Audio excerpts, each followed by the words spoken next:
Hey everybody, thanks for clicking on the video. Welcome back. Today I want to take the opportunity to talk about the Sandra Fluke controversy that resulted from the comments that Rush Limbaugh made, and more importantly how the president responded to those comments. Now if you haven't heard, Rush Limbaugh called Sandra Fluke a prostitute and a slut in response to her testimony before Congress about the affordability of contraception. Now Rush Limbaugh went on to apologize for making those comments and said it was beneath him and he shouldn't have done it. The White House was asked about these comments, and the press secretary, Jay Carney, had a little interesting revelation. The president called Georgetown University law student Sandra Fluke, I think is actually how I pronounce it, because he wanted to offer his support to her. He wanted to express his disappointment that she has been the subject of inappropriate personal attacks, and to thank her for exercising her rights as a citizen to speak out on an issue of public policy. Wow, so the president called Ms. Fluke. Well, a couple days later the president held a press conference and he was asked about this phone call. You know, the reason I called Ms. Fluke is because I thought about Malia and Sasha, and one of the things I want them to do as they get older is to engage in issues they care about, even ones I may not agree with them on. I want them to be able to speak their mind in a civil and thoughtful way. And I don't want them attacked or called horrible names because they're being good citizens. Being part of a democracy involves argument and disagreements and debate. And we want you to be engaged, and there's a way to do it that doesn't involve you being demeaned and insulted, particularly when you're a private citizen. Okay, so the president hears about the comments made about Sandra Fluke, and it makes him think about his daughters and how he wants them to grow up in a society where they won't be called vile names for expressing their beliefs and standing up for what they believe in. That sounds great. But I would ask you, Mr. President, where was that concern and more importantly that phone call when Sarah Palin was being attacked? Or Michelle Bachmann? Or Ann Coulter? Or Michelle Mulkin? Or any other conservative woman who stood up for what they believe in?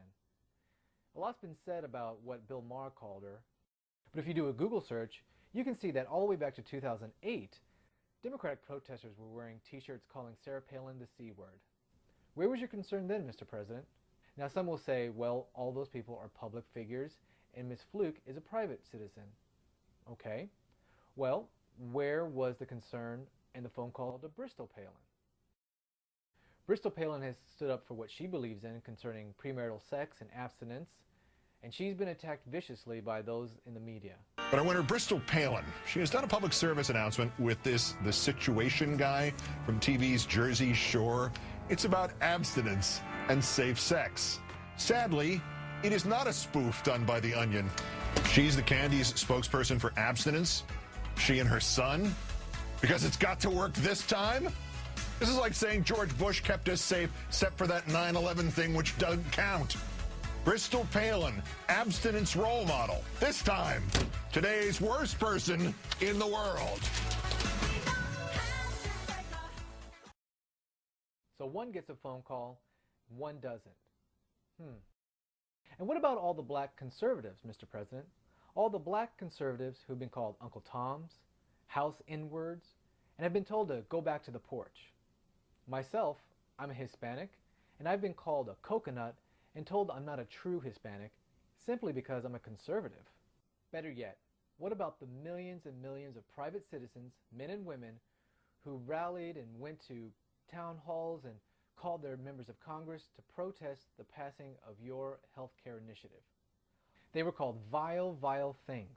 I mean, just look at what Janine Garofalo said about them on MSNBC's Keith Olbermann show. Well, this is about hating a black man in the White House. This is racism straight up. That is nothing but a bunch of tea-bagging rednecks. And there is no way around that. And racists? Teabaggers? Where was the phone call to those private citizens, Mr. President, who just simply stood up for what they believed in?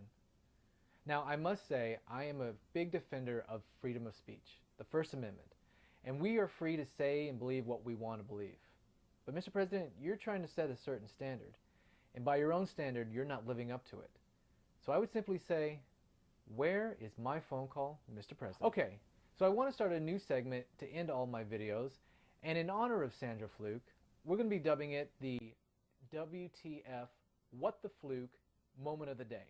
Now, since Ms. Fluke was the subject of today's video, it's only appropriate we dedicate the first WTF Moment of the Day to Ms. Fluke. When Sandra Fluke went before Congress to testify about the affordability of contraception for female students at Georgetown, she stated that contraception could cost as much as $3,000 over one's time at law school, and as a result, the school should be forced to provide it for free. By her own estimation, the cost of contraception would be about $83 a month. Ironically, if she'd only gone 3 little miles down the road to her local Target, she would have discovered that Target provides contraception to the uninsured for a mere $9. Quite a big difference in cost, wouldn't you say, Sandra? Maybe you should have made that trip to Target, but you didn't. And as a result, we say, what the fluke. Goodbye, everybody. Oh, I don't know.